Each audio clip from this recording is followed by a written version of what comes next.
Is this on? Breaker 19. You guys gonna be in lunch mode now? Check. Mic check. Reticle.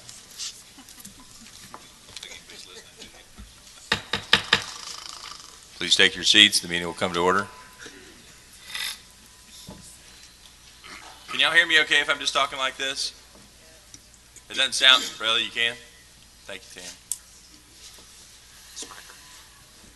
No, I'm not going to smack her. She smacked the governor the other day. What are we talking about? I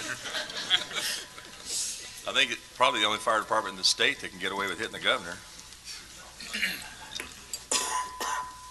It was an accident. Is this hot wire? This is feedbacking.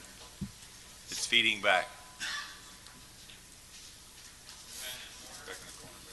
Yeah? Yeah, because this is going to drive me crazy.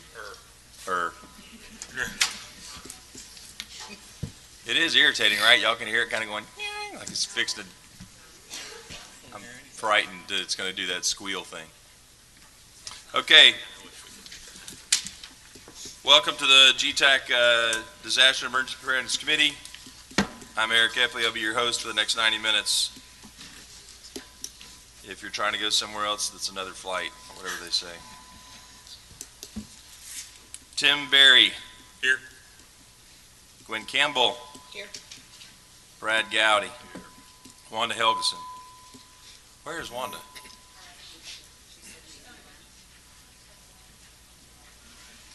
Tom Hushin. Dr. Kidd. Here. Nim Kidd. Here. Robbie Kirk. Here. Dr. Morber. Here. Sharon Knowles is at a doctor's appointment, couldn't get away, sends her apologies. Dr. Nemeth. Where is Ira? Does anybody know? I haven't seen him at all. Oh, you have seen him? Ricky Reeves. Here. Denise Rose. Nick Sloan. Here. Edwin Smith. Here. Dr. McGraw. Here. Kenneth Webb. Here. Michael Wilson. Here. So we'll start off. I want to thank all the new committee members. Welcome, and we appreciate you applying. And I know you're going to participate and do good things, help us make the state safer. We'll jump right to the agenda. Members list is on page 3. I would ask you to review page 5. If you're not getting the emails on the Getac Disaster Committee list, it's up to 227 people. I think that's pretty cool. I didn't ever intend for it to be that big, but it was supposed to be a committee thing, but I guess that's a good thing, right? How many people in the audience are on that list? I'm just curious. Okay. You know, it's surprising. I kind of thought that would end up being more chat. I mean, we do a lot more discussion and kind of round-robin things. It's kind of just become like an announcements thing. Is that because everybody's scared because it's gotten so big, or we don't have anything to chat about? Or should I put something explosive like maybe the Getac Disaster Committee is going to support gun control or something on it? Yes. What the heck, Over? Miss Klein and I are beating in the parking lot. That means hitting your target, right? Okay. We'll jump straight to the work reports. The minutes are on page 11. And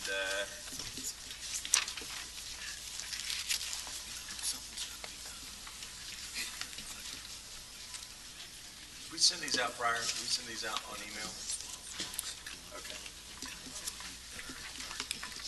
So entertain a motion to accept the minutes. Second. All in favor? All opposed? Minutes are approved. Jump to number 1, work reports. We're going to jump around a little bit today. We've got 90 minutes. We're not going to go to the pop-off room today. So I want to definitely hit TDMS, the EMTF stuff that Victor's going to do. We're definitely going to have a presentation by Dr. McGraw on EMP. I encourage everybody to stay and go call your friends to come in here as well, because you're going to be, it's a dark subject. Kelly's going to update us on mass fatality. There you are. Little? Not that little.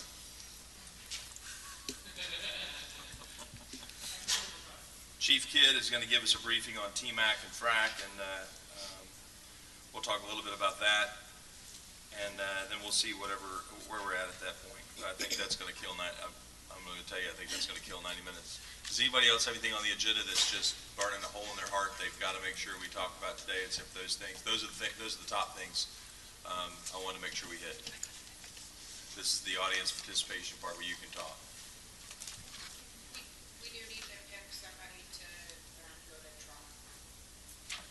The liaison thing.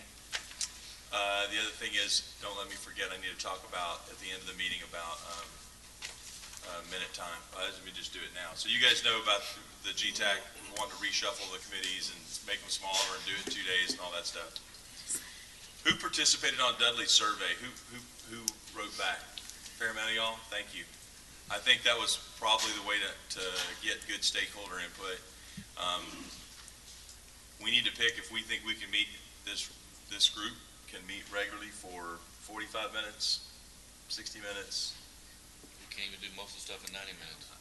I agree. So anybody think we need less than 90 minutes? I think 90 minutes is probably the time we're going to have. That's as most is going to be allowed. But anyway, I have to applaud Chief Riley. He held a meeting of the executive committee of Getac, which is some of the Getac members and the committee chairs, me, Dudley, and all the others. And I thought that was a very, very good conversation. We had an hour conversation about 3 weeks ago. And we will meet after Getac as well. You're welcome to attend after Getac tomorrow at lunch. We're going to get lunch, I think, brought in here or something. And we're going to talk more about those kind of things. I encourage you to, stay if you want. You can bring a pair of pliers and pull your fingernails out, whatever's going to be fun. But we're going to make those decisions, I think, tomorrow, really put a plan together. So seriously, if you want to stay, I would do it. And so we covered that now. Work group reports. Sharon is not here to talk about the steer. We'll jump right to TDMS. And the first thing in that, Emily, you want to go ahead. I'll let you do that, and then we'll jump to Victor. So, Victor, you're on deck. Okay. Y'all hear me? Okay. TDMS, we had a discussion on several fairly important topics. Talked a little bit about kind of where we are in our educational classes. We're going to be doing several classes at the Texas Emergency Management Conference, and those classes will also be online. Victor has put together a questionnaire for folks who are interested in being instructors for those courses. And Victor, is that on tdms.org already? No, it can be. Okay, it will be soon.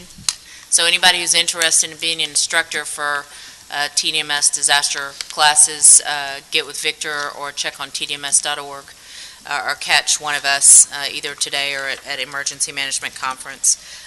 Also would love to hear everybody's thoughts about what some new ideas for new classes and new courses for Texas Disaster Medical System would be, because our work group plans on continuing that work after Emergency Management Conference. Mass Fatality Work Group, Kelly Curry has been leading this group, and I guess you're about to talk about what our initiatives are, so I'll defer that to him. Victor, we had some discussion about EMTF and some of the HIPAA compliant documentation issues, and I guess Victor's going to cover that. We are in TDMS, we feel like for the last 2 years we've focused mainly on deconfliction and systems analysis of acute care resources in the state, and we're now moving to doing that with public health resources in the state. And so we've been talking about BioWatch, SNS, medical countermeasures when we talk about epidemiology in a couple of months if anybody's interested in hearing that. Let's see. Finally, we are going to be focusing on the Institutes of Medicine Crisis Standards of Care document and guidelines. We're going to be focusing on how the state of Texas can institute those guidelines into our own crisis standards of care guidelines.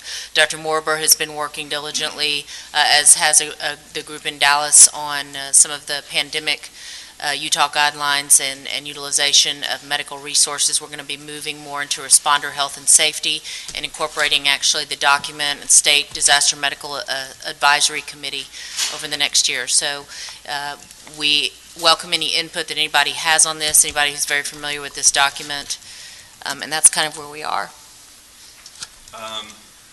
Raise your hand if you know what the word BioWatch means.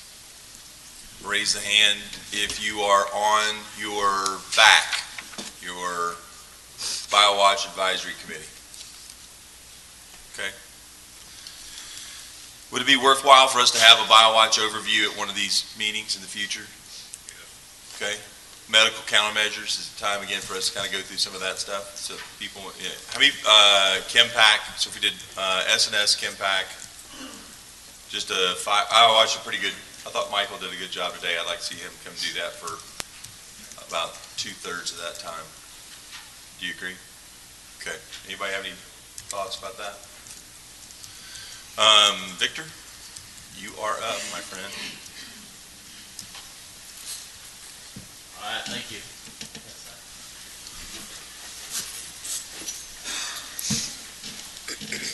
EMTF is always a little busy, moving forward, getting our teams organized, trying to, take a leaning forward response posture. So all the guys have been working really hard together to get all of our ducks in a row. So as usual, the AMBUS is the first thing on my slide. So for the AMBUSes, we changed the map just a little bit. As you can see, those are the 13 AMBUSes that physically exist in Texas. All but 3 of them are now currently licensed. The yellow one has a different colored star. Got a different colored bus. He's a different colored bus. Keep it weird, Mike. Now, they have a temporary license. They're working on their final packet for staffing. So they are licensed and deployable, but it's an as-needed or a planned event. Hopefully soon that they'll get that changed over to a full license. And then the other 3, one of them has submitted their packet and their revisions and are due for an inspection hopefully tomorrow. One of the others is hoping to submit their packet this week, and then the last bus is still working on their packet. So we're very close to having all 13 AMBUSes operational in Texas, so we're very excited about that.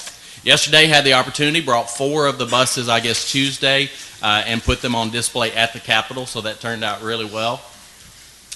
And then most recent activations, Lone Star College shooting back in January, initially responded as an MCI response and then became a rehab facility for the 150 or something officers that were clearing the structures. 18 patients transported from a CO poisoning incident from a school bus that caught on fire, and they transported 18 kids. And then down at the bottom, there's actually a bus in the middle of that. If you look really hard, that's the dust storm on Interstate 27 where they transported 14 patients. They said that every time they open a compartment, they're still finding dirt. So the one comment that I did hear about this slide was that Michael said if it was yellow, you could see it. One of the things that yesterday we had our excellent presentation on Tuesday Victor, don't encourage them. Excellent presentation from DPS with the training office that helps with the DPS Driving Academy. They've been working with our AMBUS crews to develop a curriculum for EVOC training for the AMBUS operations, and they have a wonderful facility that they're going to help us to have access to be able to educate the drivers on the AMBUS. So we're really excited to see that relationship growing between a couple of our members and the DPS Driving Academy. EMTF activity, we've got a Web EOC board which is growing. We're tracking this more and more. This is real time as of this morning. Most recent incident was Palestine AMBUS 401 requested to respond to a prison riot with 10 patients. They actually got canceled en route, but they got out the door and on the way. So we're finding opportunities where people are beginning to see what these assets are and they're calling for them.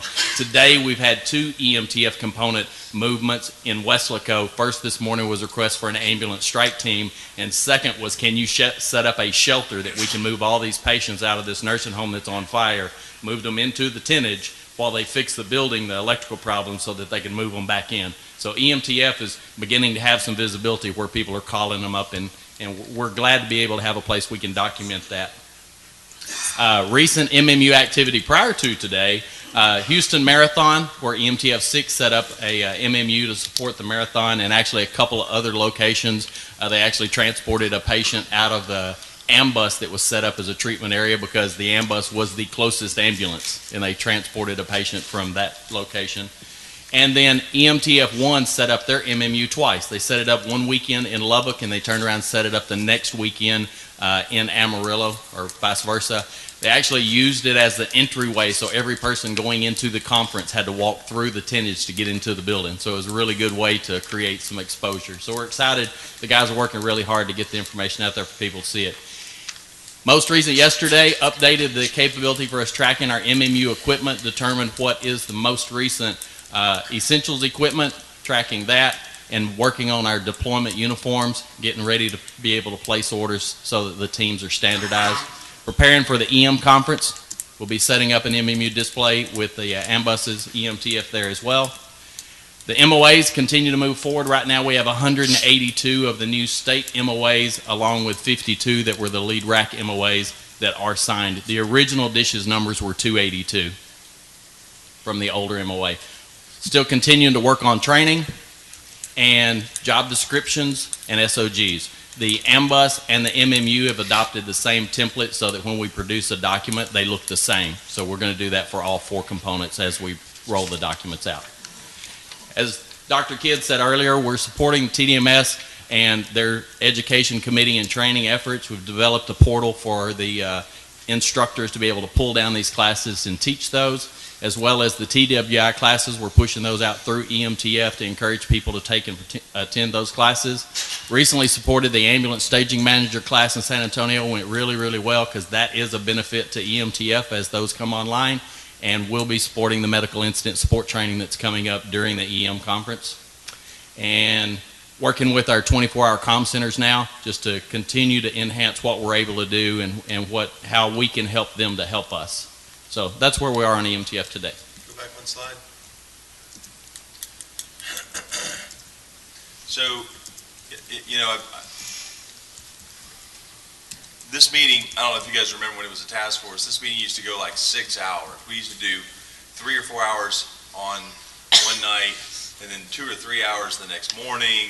And, you know, it dawned on me more and more often we're able to do all of this without briefs of things that are going on because there's so much work that's going on. So we're doing 3 times as much work now. So this committee has become, I think, a real strategic vision kind of thing, but we're not having to do all of the work now because there's people like Victor leading that. I want to thank you for that, Victor. If you're an EMTF, raise your hand in the room. If you're a coordinator, task force leader, group supervisor, or somehow involved in your EMTF right now, raise your hand. That is a good deal.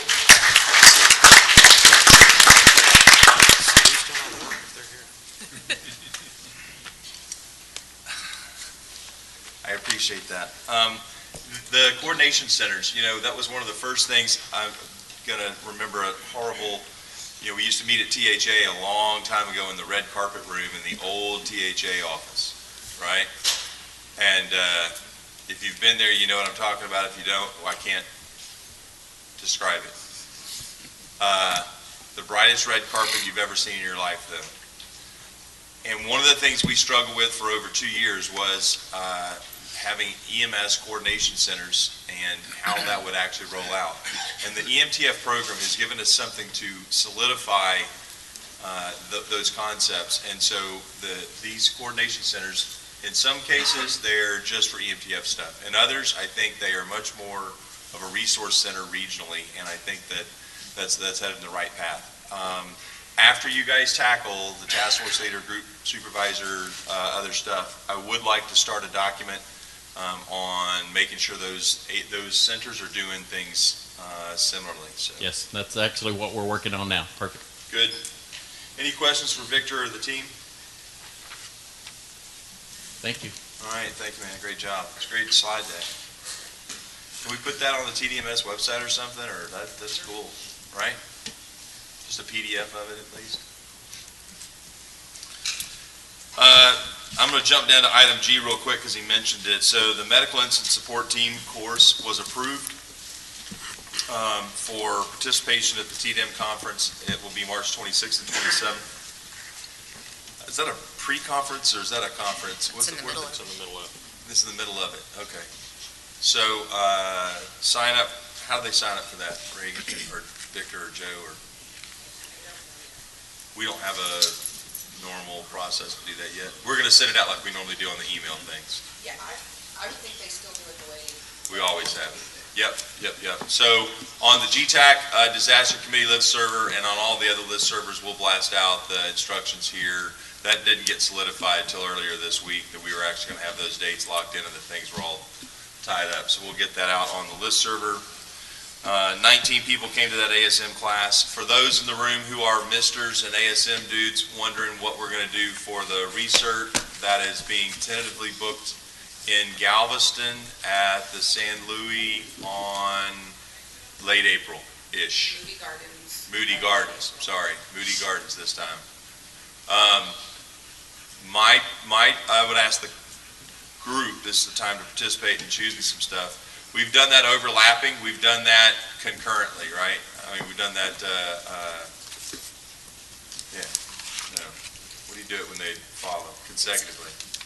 So I like it when we do it like Tuesday, Wednesday for MIST, and then Thursday, Friday for ASM, or vice versa, for the recert. Yes, no, maybe? Those people who are dual hatters, you have a thought? Rather take a trip and be done with it all at once, do 4 days and be done? Yes? Okay, I'd rather not go down there and have to go back the next week or do it, right? So, okay. Well, that's so quiet that you're just agreeing because silence is tacit approval. Okay, who doesn't care? No, I'm just kidding, don't raise your hand.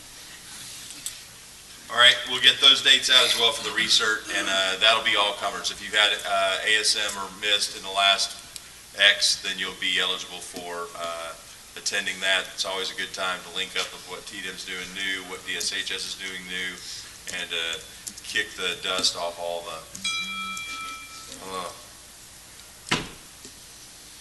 Okay. Victor, let's go to Dr. McGraw. Maggie, why don't you do the EMP thing? We may all be too depressed by the time we're finished. But.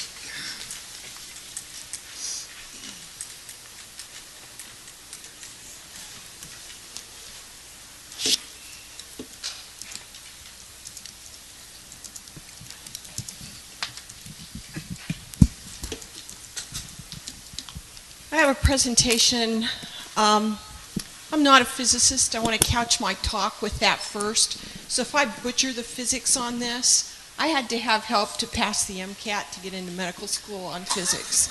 So I put it into simple ER physician words so I could understand it and I could relay this information to you. Why am I talking about this? Because the federal government isn't. This is something you can research yourself, folks. It's anywhere you want to look, and I would tell you, don't take my word for it. Go to the library, go online, look at this information for yourself, and find out if this is something that you want to become part of to try and protect at least our state of Texas, okay? I would love that the entire United States did this, but nobody's paying attention, so let's protect Texas. I am terrified about this. My patients are going to die if this happens. I've got 2 kids. My kids could potentially be involved. So let me tell you about what this is. Let me tell you why I'm terrified about this. And let's see if we can't cause enough voice for our government to hear us. And I'm talking about our state legislature, because we have our own transmission lines in Texas, and we could do this. Okay, EMP is an electromagnetic pulse. I am a nervous person, so I pace when I talk. I hope that's all right with you. Standing in one place doesn't fit me. So, EMP, electromagnetic pulse. Okay. Downward. That's us. That's us from a satellite. Okay. That is the energy that we have produced and we use every night. That's what the satellite sees. What if this went to that. The technology is already out there to do that. And I'm going to show you a clip that is absolutely blood-curdling when we get toward the end of this thing. And you'll understand why I'm worried about this. This is just off the top of my head, the kinds of things that we rely on our energy grid for. As an ER doctor, down to refrigerating insulin. What if we couldn't refrigerate insulin? And we have all these type 1 diabetics that we keep alive out there. We have people in the ICU we keep alive on ventilators to try and bridge them over until they heal enough that we can extubate them. What if that disappears? What if our generators that have 3 days of fuel run out of fuel because we can't get fuel to the generator? And we didn't do anything about that when we knew this was coming. Shame on us. Shame on us for not paying attention to this. They're telling us, folks, they want to kill us. And I'm not politically correct. I will tell you that right now. Didn't grow up that way. I don't intend to be that way now. These people are crazy, and they are telling us they want to kill us. This is one of 5 events that the scientists in our country, and I'm talking about big-name scientists, I'm talking about the National Academy of Science, have said could cripple the U.S. to the point that we could not recover. These are scientists, and I'm kind of a science nerd, even though physics isn't my thing. Look at this. Food. We have 3 days of food in the store. What if all our fancy little electronic starting cars and 15-wheelers didn't start? How would we get food from wherever it's being driven to here? What is it? Everybody's thinking, what the hell is she talking about, right? Electromagnetic pulse, and I'm putting it in very simple terms that I can understand, okay? It's a high-intensity burst of electromagnetic energy. It can be caused by a natural event, i.e. sunspots. My husband's a ham radio operator, and right before the sunspots start really acting up, they're all talking to each other, talking about, yeah, you better put your radios in a Faraday cage just over the next 24 hours to try and prevent them from being fried. So the ham radio operators know about this stuff. And in fact, in 1859, there was an event that you can go back and read in history, and it was a huge activity of sunspots called the Carrington event, and it was called Carrington because that's the guy that was watching it. And it actually fried the telegraph lines that they had back in those days. And you can imagine they didn't have much back in 1859, but it caught the little telegraph things on fire. There's documentation of this, okay? So all the sunspot stuff that you've been hearing the scientists talk about, that is one way that this can happen. The second way is a completely malicious way for the crazy people who want to take away our way of life. And that is a nuclear weapon. And you'd have to have your head in the sand if you didn't know that these people are trying to make these nuclear weapons over in the Middle East. And in Korea, they already have them. North Korea, I'm talking about, okay? So be caused by a natural event like a severe solar flare or a malicious act using a weapon like a high-altitude nuclear burst. National experts, I'm talking about a commission called the EMP Commission that was actually conscripted back in 2000 by our federal government, had some very, very high-name scientists on this commission who actually concluded the consequences of a natural or man-made EMP could be long-lasting, continent-wide, and potentially cripple the United States beyond recovery. Are you interested in this yet? Briefly, a single nuclear weapon exploded at high altitude above the U.S. I'm talking about 400 miles above Earth's surface, okay?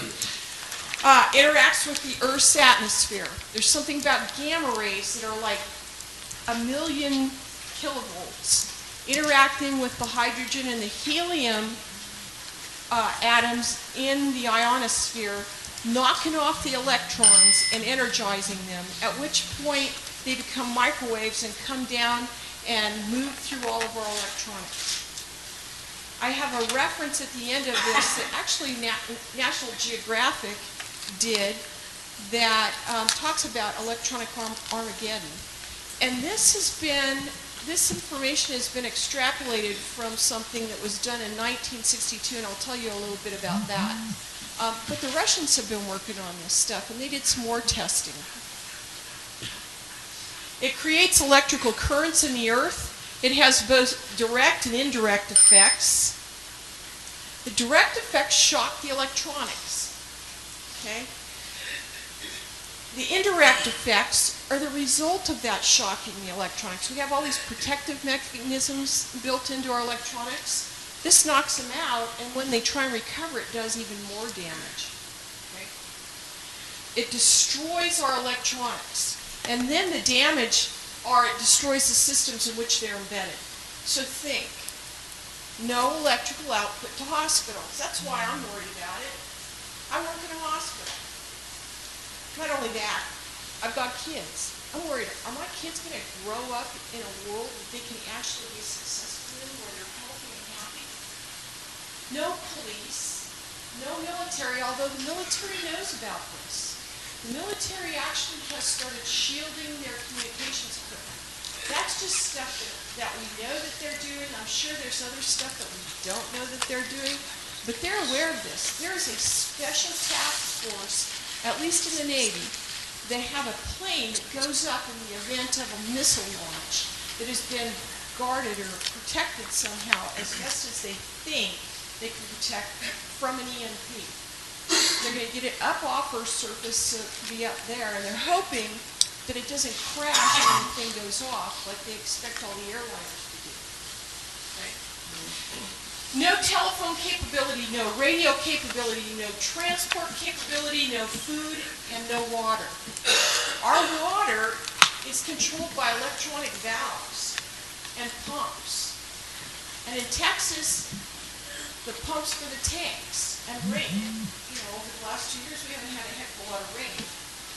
So water's going to be an issue if this happens. Okay? Historically, nuclear weapons were proliferated by us and the Russians, and it was a mutual, you bomb me, I'm going to bomb you. Oh, we don't want to bomb each other because it's assured mutual destruction. That was before some of these other crazy people came on scene and said, we don't care about getting killed. We think we're going to go someplace very happy. So we'll bomb you.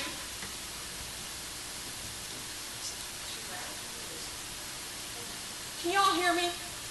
Because I can talk loud. And I can talk fast. But this was before the crazy players came on board and started developing nuclear weapons. Huh?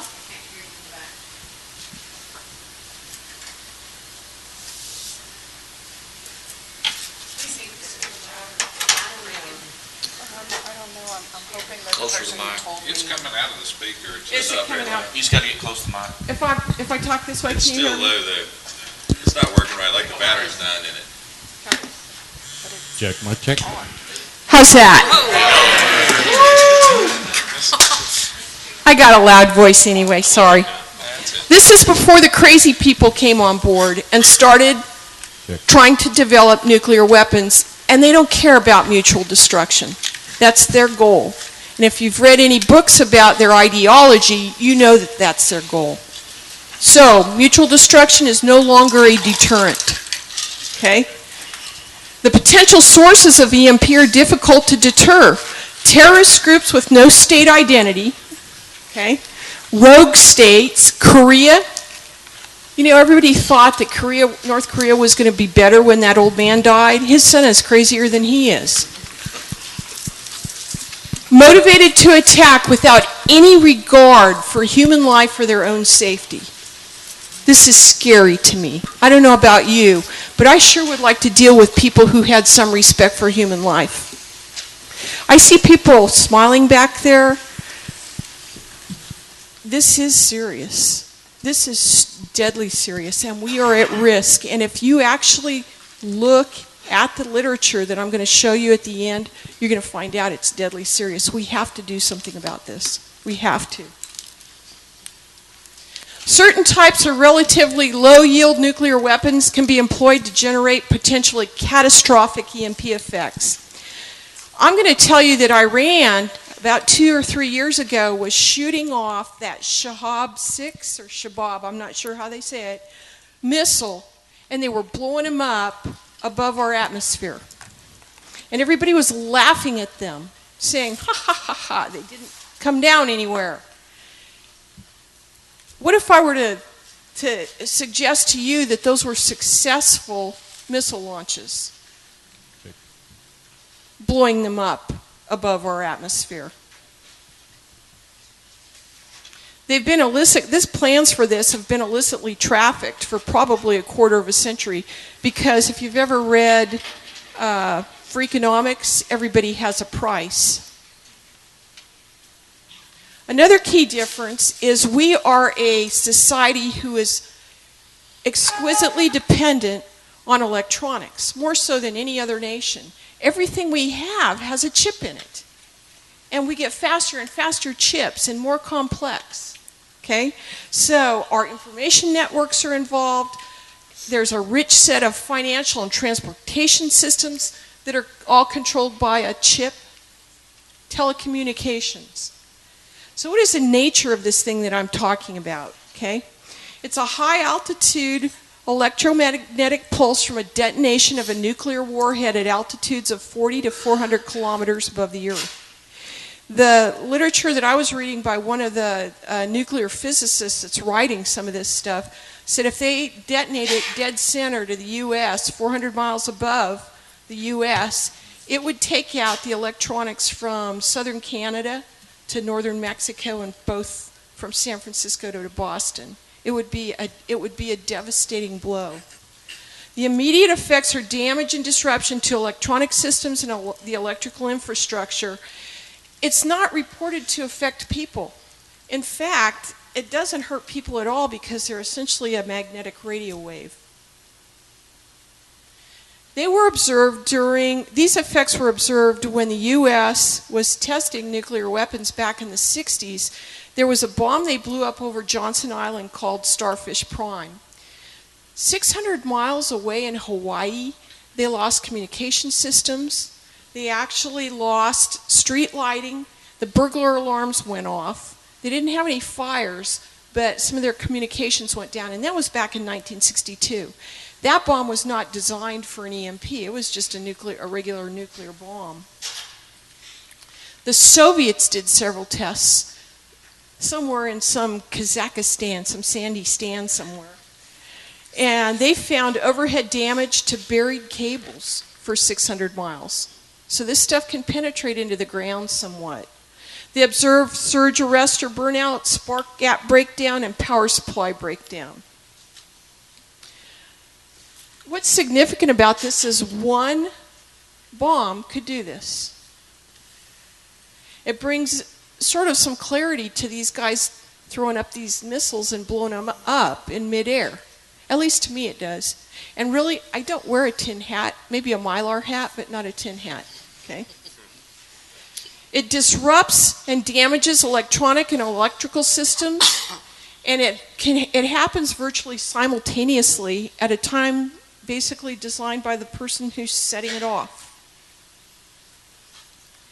This is where it gets into the physics, which I'm not terribly facile with, but the first EMP component is a field-free energy pulse with a rise time measured in a billionth of a second. It's the electromagnetic shock that disrupts or damages our electronics. Okay? Damage occurs essentially simultaneously over a very large area, and this is what I would submit to you. We focus a lot on hurricanes. We focus a lot on tornadoes as well. We should. But when a hurricane or a tornado goes through, we can call in help from other areas. If this happens, who are we going to call to help? They're going to be in the same situation we're in. So we won't be able to phone up Oklahoma and say, hey, send down your MMU down here. We've got a bunch of sick people because they haven't gotten their insulin for 3 days. because they're going to be calling us and saying, hey, send up your MMU. We got a bunch of sick people because we have no refrigeration. The second component basically follows on the heels of the first component. And if you're, again, I apologize if you're a physics aficionado and I butcher this, but this is how the only way I could understand it. It has the ability to impair or destroy many of the protective and control features. So when a system shuts down and you have all those protective devices that then start the system back up, this fries them. And the starting back up causes even more damage to the electronics. The third component is a subsequent slower rising, longer duration pulse that disrupts currents in long electricity lines. And that's probably the same thing that happened back in the Carrington event back in 1859 with that sunspot. In 2001, there was an EMP commission that came together pursuant to Title 14 of the Floyd D. Spence National Defense Act. There were 9 distinguished American scientists. These are real people, folks. They're not crazy. They were mostly physicists who came together and they explored what would happen if this took place. They came out with a commission report, and then this commission report was also renewed in 2006 by the National Defense Authorization Act. Our government knows about this stuff. These were the duties of the commission. Assessment of the nature and magnitude of potential high-altitude EMP threats to the United States from all potentially hostile states or non-state actors, terrorists who don't have a state, that have or could acquire nuclear weapons and ballistic missiles, enabling them to perform a high-altitude EMP attack against the United States. They were also to explore the vulnerability of the United States military and especially civilian systems to an EMP attack, giving special attention to the vulnerability of the civilian infrastructure as a matter of emergency preparedness. This is why I bring it to you. We are emergency preparedness people, and we should be sounding the alarm about this. The capability of the United States to repair and recover from the damage inflicted on the United States military and civilian systems by an EMP attack.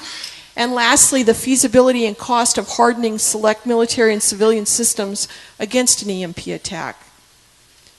What happened to this report? They worked on this a long time, and these are some big brains. They came out with multiple papers and report briefings associated with this effort, and numerous bills have been written in Congress and have actually come up for a vote. You can search this on the internet and listen to the representatives who helped author these bills discuss this stuff. Just a note, there are some websites, and there is the National Academy of Science web address here, the EMP web address here, that you're all welcome to copy down or get a copy from Reagan. So what happened? This report came out the same day the terrorists took out the Trade Center and the Pentagon. So the report was buried in that fracas. It never really made it out because we were so stunned by what happened, it got buried. And I would tell people who think I'm an idiot up here, that might be true, that's okay, at my age I don't care. But I would tell you one of the things that came out of the 9/11 attacks, by more than one person said, it was our fault because we had a lack of imagination. We could not envision 4 essentially flying bombs with targets on our hallowed ground in the United States. So it was our fault because we had a lack of imagination about what these people could do. I would hope that our imagination would expand so we can be addressing things like this, because this is something that they know about also. The 2008 Commission released a report through publication in the Critical National Infrastructure Report, and this is what they said in that, and this is all in the National Academy of Science publications too. Should significant parts of the electrical power infrastructure be lost for any substantial period of time, the Commission believes that the consequences are likely to be catastrophic, and many people may ultimately die for lack of the basic elements necessary to sustain life in dense urban and suburban communities. In fact, the Commission is deeply concerned that such impacts are likely in the event of an EMP attack unless practical steps are taken to provide protection for critical elements of the electric system and for rapid restoration of electric power, particularly to essential services. This is one of the scientists that helped pen this Commission report. They offered recommendations to improve U.S. preparedness for an EMP attack or a geomagnetic storm in 10 critical areas of national infrastructure, including the electrical grid, food infrastructure, and U.S. space systems. The Commission urged the Department of Homeland Security to take responsibility, develop contingency plans, develop response protocols, regularly practice the protocols, work with the Department of Energy, appropriate federal, state, and local agencies and industry. These are the 10 things that they saw being impacted by this. I saw a picture that I'm going to show to you that kind of brings this into focus. Each critical infrastructure is dependent upon other infrastructures. If you take out one, you take them all out. Or at least you damage the others to the point that they don't function correctly. These are some of the bills that have been proposed at the federal government level. H.R. 4842 in 2010, it was passed by the House. Surprise, surprise, the Senate didn't vote on it. H.R. 5026, again passed in the House, sorry about the typo, it never came up for a vote in the Senate. I don't know what they do back there, but they don't do their job. H.R. 6471 in the 111th Congress didn't make it past the Intelligence Committee. And H.R. 668 in 2011, which I believe was called the SHIELD Act, died when the legislative year finished. So they keep bringing this up, and they keep doing nothing. The EMP Commission reported the consensus view of the defense and intelligence communities. These people get paid to do this, and they're smart, and they listen to what's going on, and the EMP Commission actually penned their concerns, as well as the people who know about nuclear weapons. Moreover, the Congressional Commission on the Strategic Posture of the United States independently re-examined the EMP threat and concurred with the assessment and recommendations of the EMP Commission. So too did the National Academy of Sciences, the DOE NERC report, and the FERC Interagency report. And if you want to know what all this stuff is, I have a really good book and some links that you can go to and read this stuff for yourself, okay? In all, 5 commissions and multiple major independent U.S. government studies have concurred with the EMP's Commission's threat, assessment, and recommendations. So far, nothing.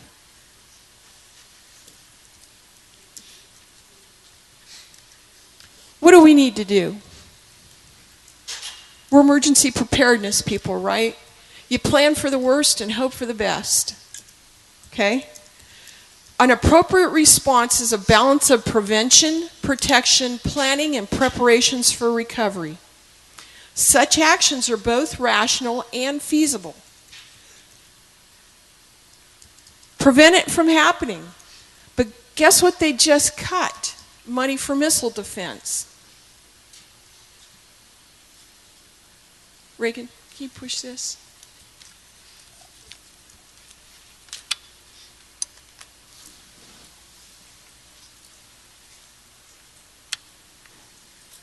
we turn to the powerful rocket fired by the hidden and hostile nation of North Korea, a rocket big enough and with enough range to reach the west coast of the United States. Today, ABC's Martha Raddatz studied what this means for the U.S. and what we know about the enigmatic man who is celebrating tonight. North Korean newscasters announced the successful launch with ecstasy. So thrilled was this country by the rocket launch, fireworks ripped through the sky. Exactly what North Korea's new 20-something leader, Kim Jong-un, needed to prove he is every bit his late father's provocative son. The message to the world is, don't mess with me. I not only have the weapons, I have the delivery capability now. There is no question this long-range rocket is a big technological leap, and especially frightening, given the country is believed to have nuclear weapons. The concern, obviously, is that this is really another step that would allow them to turn this into an ICBM, an intercontinental ballistic missile, that could carry a nuclear weapon any place in the world. But the hard part is the guidance system and making a nuclear weapon small enough to fit atop those missiles. That means years of complicated work before Americans would be in harm's way. Yet little is known about the intentions of Kim Jong-un. As a young man, he reportedly loved watching America's Michael Jordan. Since in power, we've seen him on horseback and at an amusement park with his wife, as well as presiding over massive military parades. But Kim's youth may be the real key to working with him. He is of another generation, and with social media, there's no question that he is aware of changes in the world and perhaps vulnerability for him and his regime. But the fact that North Korea had a successful launch does put Kim in a stronger bargaining position, Diane. All right, Martha Raddatz reporting in. Thanks so much, Martha. That just happened 2 weeks ago. They were able to launch that thing. Can you hit the next slide for me?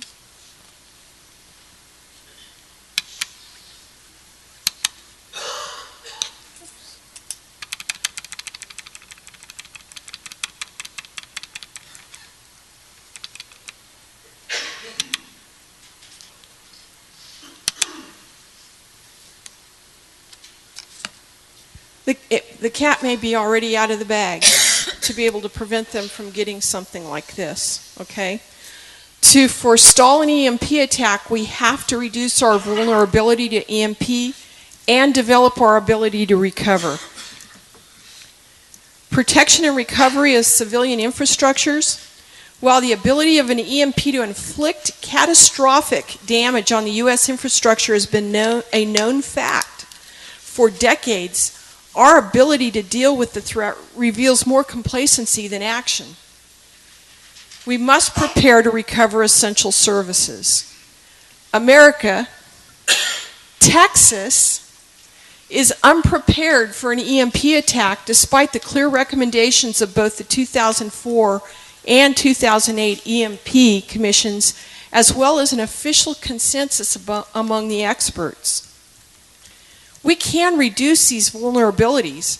We've got to prepare to recover. Some components of critical infrastructure, such as large turbines, generators, and high voltage transformers, in electrical power systems and electronic switching systems, would take a long time to repair. They could be configured to withstand the damage inflicted by an EMP. After an EMP attack, operators and others in positions of authority must have access to information to sufficiently characterize the state of their critical infrastructure systems. And a crisis after an EMP attack isn't the time to start planning. Okay? It must begin immediately. Individual systems, i.e. the one I'm most involved with, emergency services, must also provide for protection and recovery protocols and replacement components. Emergency services is going to be vulnerable because we've got diminished capacity at the time they're calling on us the most. Due to the susceptibility of computers and communications, and secondarily likely due to commercial electric power outages. Mobile radio communications equipment can be expected to undergo degradation. Emergency services are dependent on the commercial provision of electric power and thus on fuel for backup generators. I don't know about you, but I don't want to bag somebody up in the ICU for 4 days. We're both going to die. Degradation in these capabilities is likely following an EMP attack. We need to have a plan that augments existing plans and procedures to address both short-term and long-term consequences to an EMP attack. We need provisions for an early warning system and people who recognize what just happened. Training and the subsequent actions are needed for a rapid recovery. This presentation is meant to bring to your attention something we need to start talking about. As emergency preparedness providers, we can no longer afford to stick our heads in the sand and say that's too big, or that's never going to happen. We didn't think 9/11 would happen, and it did. And these people are diabolical. I believe evil marches in this world, and we need to take plans to try and fight it. We need to come up with a feasible plan. We need to involve politicians who have the power to do something about this. I like to think hold their feet to the fire until they say, "Uncle, I'll do something." As emergency preparedness people, we need to prepare ourselves. We need to prepare our family, our friends, and our communities.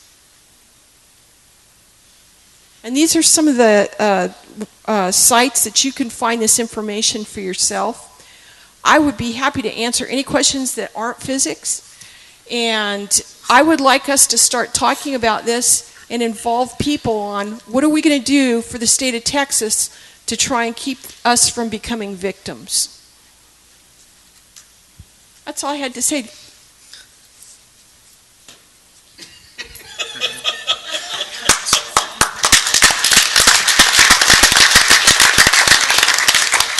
I told you you weren't going to be very happy. Absolutely.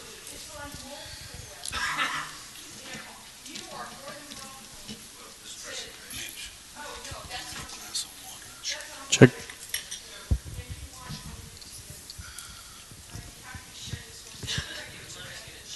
Yep. She's got it now. We'll PDF it up and put it on TDMS on the.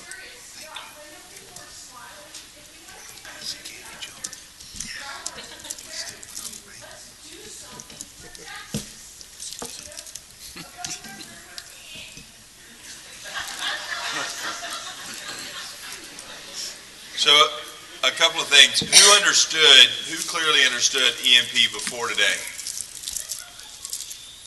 Okay. You clearly understood the devastation of it? Is that because you've been watching Peppers? Yeah. Okay. Who thinks they understand it better now, our risks now? I definitely do. What are ways we can do, what are things we should think about to prevent this, to prevent sort of simple things? I know radio impact stuff. Yeah, just take care of your radios. What could you do?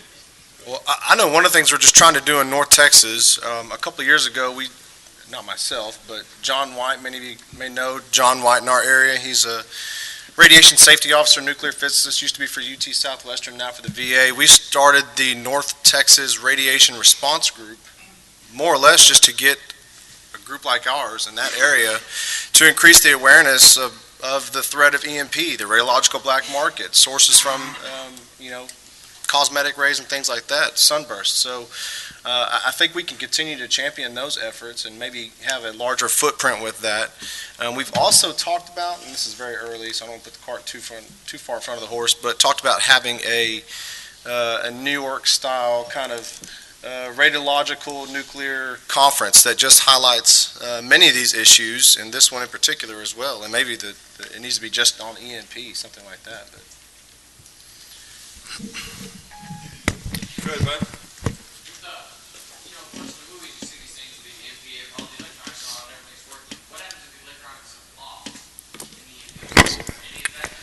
Yes. They don't know that they will be totally destroyed if they are off. They think they may have some less devastation. But when this magnetic wave goes through, it essentially burns up the chips, whether they're on or off. So yes, they do think they will be damaged. They don't know if they'll be damaged as much as the ones that are on. So you can bury things though. I mean, that sounds, you can put them underground. I mean, you can. So a lot of the military bases, you may not even know, but I would bet you if you have a military base in your area, there is a series of tunnels, probably. So if you could find the right people who could help you find those tunnel sets, that would actually be good. Because then you could put some ham radios. I mean, maybe you keep a cache of ham radios down there. You know, it's, I mean, really kind of simple stuff. We keep them stored now. We keep satellite radios stored, and of course the satellite be going, but. There's reasonable answers to help fix them. I mean, the ham radios, they put them in a cage. It's not an expensive. A Faraday cage, yeah.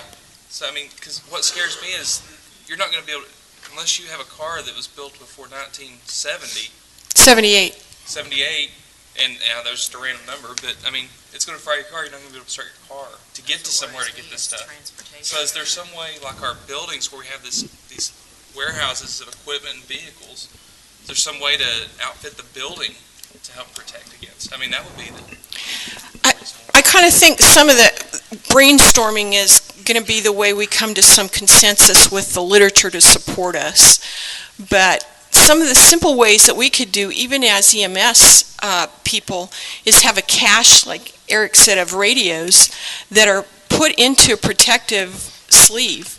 And the Navy already does this. And I found that out because when I was at the MIST conference, there was some Navy guy or ex-Navy guy that said, yes, they shield their communications equipment for this very eventuality. So there's ways to shield it. We just have to find out, okay, what do you use? How do we do this? I mean, there's some thought out there that if you have a fine copper web that you completely surround it and that will diffuse the electromagnetic pulse. There are some people who use steel garbage cans and line them with foam and think that may actually stop it. The problem is nobody has a real good understanding of how powerful this thing that they fire off is going to be. So I propose that we actually have a couple committees for the different areas that we're worried about and maybe come back with some ideas that people can go with and maybe institute in their institution. And then I certainly propose you start calling your senators and your governor and say, hey, you know that money you wanted to give back? How about if we harden our electrical grid with it?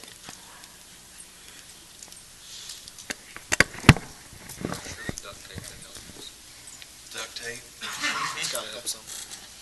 Okay, any other thoughts, comments, suggestions? Eric? Yep. You know, when we started talking about pandemic, everybody kind of got this deer in the headlights glaze, and it took months for everybody to start to feel comfortable. I think this is pretty much the same thing. This is a worst-case scenario, probably exceeding what a pandemic would do. We talked about having not enough ventilators, estimation of 65,000. We can only estimate we have 6,000. But we have a major problem if the electrical grid goes out. In addition to that, you have the problems with what does civilization do? What does society do? What happened with Katrina when the floods happened? People will be looting and robbing. Other things will go on. There'll be secondary surge of medical problems because people will run out of their medications and have other problems associated with the lack of hygiene. So this is a much bigger problem than a lot of people have thought about. And I think it's time to start talking about it.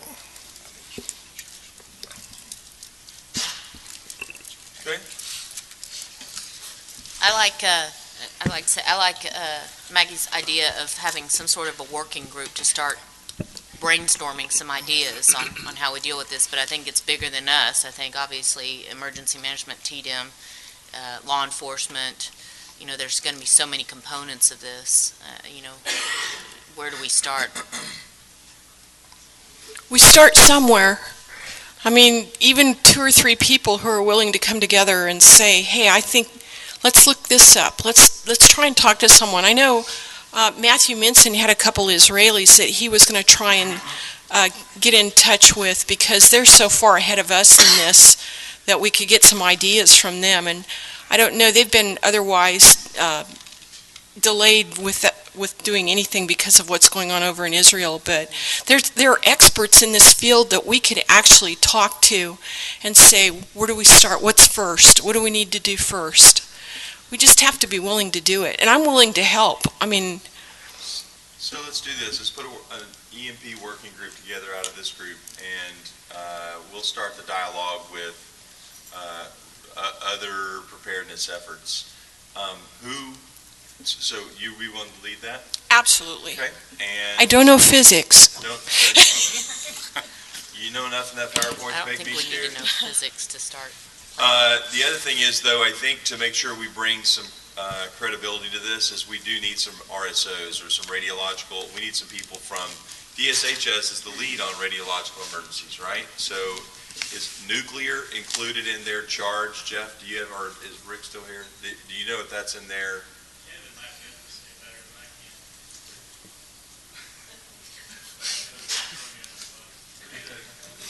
See, that's the kind of stuff we don't need. We need people who are willing to say, yeah, I know about that, or no, I don't know about that, and get involved. I mean, the time for pushing this off is behind us, folks. I think you're into it, yes, Eric. We just recently, 2 years ago, did a radiological exercise with DSHS. Nuclear was a discussion. We opted out of that during ours, with radiology. That's plenty for us at the time. But I think that it falls into the same. Certainly the nuclear power plants, but I'm Yeah. not sure about. EMP and that kind of stuff. I'd like to see if we could you guys contact and see who might be willing to sit on that working group with us from that shop? So the other thing is, on balance, you know, the government has known about this since they invented the nuclear, they knew about this on the first test. They just thought the bomb was a lot worse. The EMP part was kind of secondary, right? So, with the Cold War and, you know, the Cold War ending and those things, the real risk was from an actual bomb and Russia doing something to us. The real question is, having ICBMs, and I do think North Korea and those other nation states are crazy enough to do something like that. I think we ought to be worried about that. There are probably people who are worried about that. But at the same time, what's probably your number one risk from groups like that? Right now, today, this afternoon, what's the number one risk? Cyber. Absolutely. Absolutely. Cybersecurity, the attacks, and bringing those in, they don't have to blow up a bomb. They can turn off all the, our smart grid problems we have with the electrical system could be, you know, hacked and create problems that way. It didn't take anybody that sophisticated either. And there are a lot more smart people who know that than there are physics and rocket science. I mean, literally rocket scientists, right? So there's a probability matrix. There's this risk matrix we have to kind of look at and find out how much time we spend on each subject that affects us. Natural disaster like hurricanes, as Jack used to say, is Mother Nature's WMD, right? You've been to ground zero of a Cat 5 hurricane. You've seen devastation. Now we recover from that because the rest of the community, you know, the surrounding communities are okay and can come help, being maybe another state even far enough away. This is different. It's a lot like a pandemic, and the things that scare us the most, I think, are pandemics and things that affect us system-wide, and that's frightening because it just becomes almost more than, it feels like an old Nerdsy drill where aliens landed and just they kept throwing stuff at you until you just wanted to go home, right? So this is one of those things. I think sometimes it's almost a little bit too much to get over. You two sit together too. Now I've noticed that. You two are the. Okay. Any other questions? We'll get that work group. We'll organize something. Let's meet offline. Can I make the suggestion of involving some of our military partners in the work group as well? I think that we'll find probably some subject matter expertise there as well. Absolutely. Okay. Can I make one footnote, Eric? Yes, sir. There's a book, 1 Second After. Yep. I think you've read it, and several of the people here have. Might not be a bad idea to pick it up. It's a weekend reading by John Fortune. Yeah. 1 second after. This is also a book by the National Academy of Sciences with reputable scientists. If you're interested, I'll give you the ISBN number, and you can go get it at the library. why don't we put all that stuff together in a little bit of an email and send it to Reagan, and we'll send it to the list. Okay, Kelly, on that note, mass fatality, baby.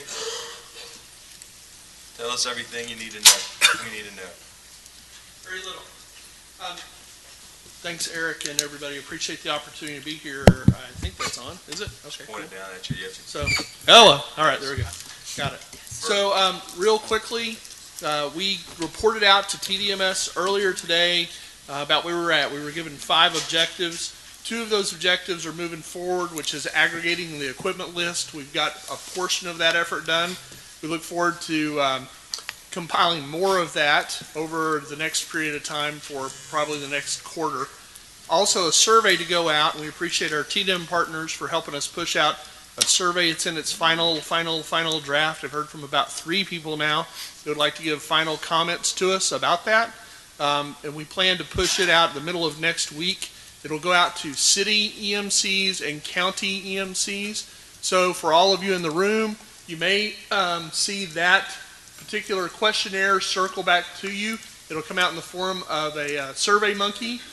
So you may see or be involved in helping compile the information off the mass fatality plan for a city or a county, so that gets rolled up pretty quickly, and we can push the results of that survey back out at the TDM conference. Now be aware there's a second survey going out by DSHS, not to be confused with this particular effort. That survey is about ESF8 activities. There are a couple of mass fatality questions on that as well, and I am not capable of speaking to it in great detail, but just have awareness of that particular item. It'll come out with a cover letter from Dr. Kidd, and I don't know who else. And we'll have the results, and we'll obviously push them back up to TDMS and to you guys to share. It's a baseline of the foundation of our preparedness level across the state, at least from a city and county perspective. I was going to say, did we discuss involving some of the PHEP folks in this survey as well? Is that correct? Or just EMCs? I think we were going to get a couple of edits, comments to the survey itself. But we're 95% plan on pushing out, have the results back soon, and moving forward. More details later. I know you're on a short schedule, sir. Yep, thank you. Who all is going to the mass fatality conference in Houston next week? Raise your hand. Yeah. All right, good. 300 plus people signed up already. It's a good time. Yeah, registration is totally full. In fact, it was very successful. We are going to try to video the majority of that, the general sessions. I don't know what the outsourcing of that's going to be.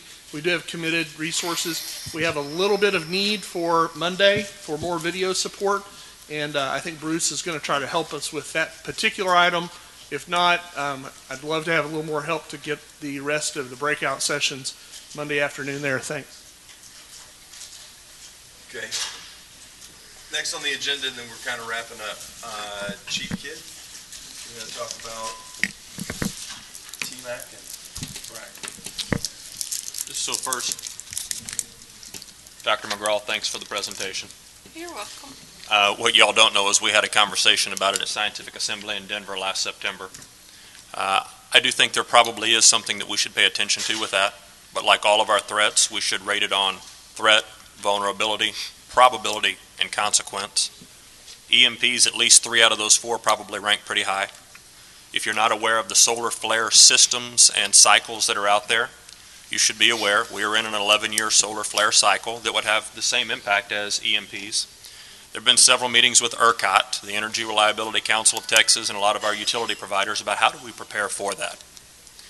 I think there are things that we can do. I think awareness is always a good thing. I think tempered with the right or a moderate amount of fear and threat is how we need to keep moving forward together to make sure that we know it's there and it exists. But I agree with you. It's something that we shouldn't turn our back on. We should be comfortable with a plan for what it would look like moving forward. And then with that comes the cost of making it so that the consequence is minimal or that the vulnerability is minimal. And it all has a price, so we just need to work together going forward with that. Back to TMAC. You know, about 2.5 years ago when I became the chief of the Division of Emergency Management, I looked for a forum that was like this forum on the emergency management side. And so we came up with the TMAC group, which is really similar to what this looks like for the emergency management piece. Have any of y'all heard of that, seen any of the website stuff, participated? Raise your hand, please, if you have. I got some going like this out there, a little yes, a little no. So at the Emergency Management Conference, which is in March, we will have another meeting. I hope you'll attend. It's the last week of March, the 25th to the 28th in San Antonio. We have somewhere between 30 and 32, Rick help me out, EMS, public health type tracks that'll be taught there. Any of you who've never attended an emergency management conference in San Antonio? 3 people. All right. 4 people. Okay. If you have too much margarita, stay away from the river. Everybody else knows that. The rookies usually learn that the first year. So please come and participate in that. We're also doing a second annual field day. So the May 31st, if you'll put this on your calendars, it'll probably be here in Austin somewhere. We'll bring in a sliver of the state's response assets to what we use to respond to a hurricane. Pretty successful last year, had several pieces of equipment out there, not only from the public health and EMS side, but the rest of how we respond to all threats and all disasters. Eric, you talked a little bit about medical countermeasures. How many of you have chem packs in your communities? How many of you believe that they are all still good and the drugs have been recycled and they're good to go and your emergency medical, yeah, I got some, yeah, maybe, okay. All right, so those in the Dallas area, are you aware that CDC and FEMA Region 6 will be doing a medical countermeasures exercise this year? Okay, so that's coming soon to a theater near you. 2013 will be Dallas, 2014 will be the Houston area. And that's to figure out how we work with DSHS and our local partners and what the feds can help us do to make sure that our local plans are sound. So I think it's a good idea that we pay attention to it. And we're asking about them, how do we look at it statewide? Their money and their focuses are on the 2 urban areas, Houston and Dallas, but I think we should be looking at it statewide as well. And I want to thank Victor and everybody working on have y'all been to the TDMS website? You know, that's one of the cool places that you can go and find emergency management contact information as well. Victor and Mike Miller, the TDM team, have really put together a good website there about who is your DDC, who are your point of contacts, who are your EMTF point of contacts. So it's really become a good resource. So Victor, thanks for the work on that. And Eric, do we need to talk about frac cards and none of that? Anybody up to speed on where we are with the Tex Frac project and the frac cards and why we've slowed that down? Any questions about why I slowed it down? Cool. Anything else you want me to touch on? 7 minutes to spare. Any questions for the chief? Chief, where can we find out more about the medical countermeasures exercise? For your area, go to Philip Mojo in Region 1.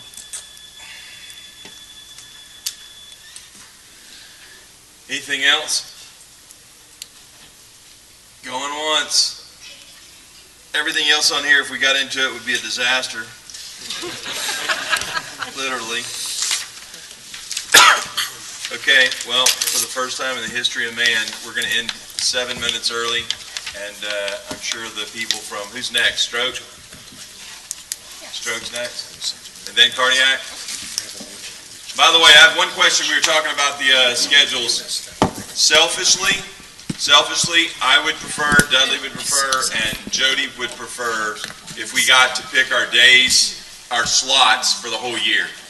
If disaster was going to be on Wednesday mornings, it would always be on Wednesday mornings for that year. Yes. Do you guys agree? Yes. The moving around is actually more disconcerting, and we should try to align those. I'm going to push for, just so you're aware, I'm going to push for the first, try to get to the first of the pack, because no one ever really wants that time slot. And it also lets us have, if there's HPP or other tag-along meetings, the people who are involved in that do want to come to disaster committee, but then they may not want to stay for injury prevention, pediatrics, medical directors, and stroke, right? So when we have a dead day in here, so my mission in life is going to try to get us the 9 or 10:30 slots on those first days, and then we can kind of kick back for the rest of the week. Sound good? Anybody think that's a bad idea? You should put the EMS right after you, so we would have more of our EMS partners that go to disaster maybe. Okay, Jody wants that slot. I don't know why Jody wants it early. Does anybody? He's an education committee person. I don't know why he wants that early slot. It's kind of bizarre. Yeah, we'll do there'll be some horse trading. All right, thank you guys. Wait, whoa, don't slam that gavel yet. Almost did it. Mr. Epley. Yes, ma'am. Would you please appoint someone from your committee to the Trauma Systems Committee Registry Work Group? From the disaster committee. Yes. If you would like representation. Sure. Who's not here today?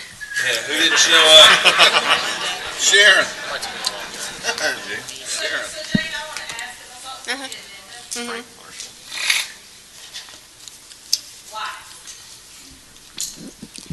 Because we want every committee of Getac to be represented.